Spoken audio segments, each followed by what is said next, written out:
5 Uhr am Morgen, ich bin wach.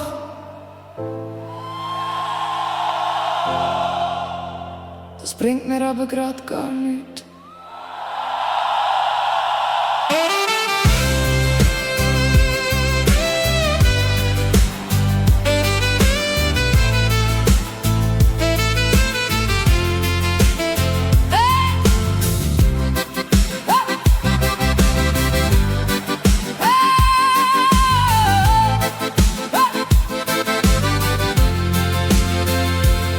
Fünf Uhr am Morgen, Wecker macht Krach. Ich steh auf wie ein Kämp, aber innerlich noch Matsch.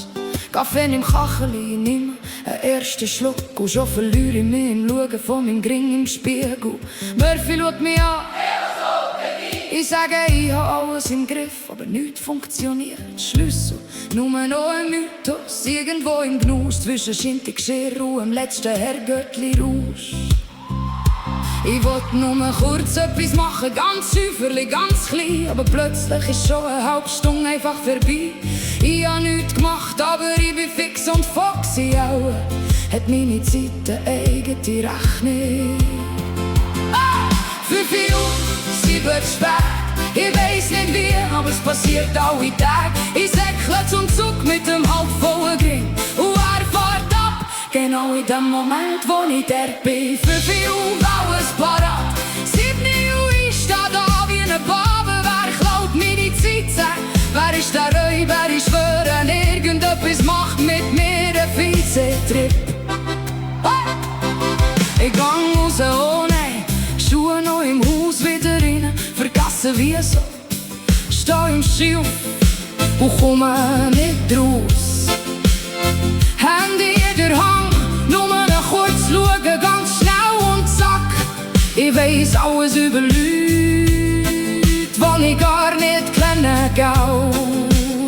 Murphy hockt da und denkt, das wird nicht heute. Ich sage, gleich geht's los, aber ich lüge mir sauber ins Gesicht. Meine Socken sind verschieden, meine Gedanken sowieso. Und irgendwo läuft meine Zeit davon. Vielleicht habe ich ein Schwankst in der Wohnung, so ein kleines, wo meine Minuten frisst ohne Lohn. Ich geh's hockt im Mecken und lacht sich kaputt, während ich wieder zu spät zum Perro komme. 5 Uhr, 7 Uhr spät. Ich weiss nicht wie, aber es passiert alle Tage. Ich säckle zum Zug, aber er winkt mir noch. Und ich steh da wie Adieu, merci. Super so.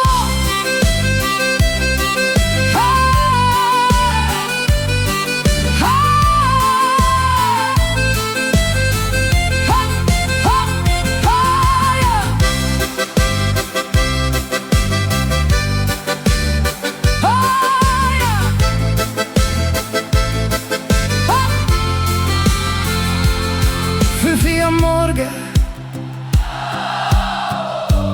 top motiviert, Sydney schon komplett verloren. Morgen wieder nicht.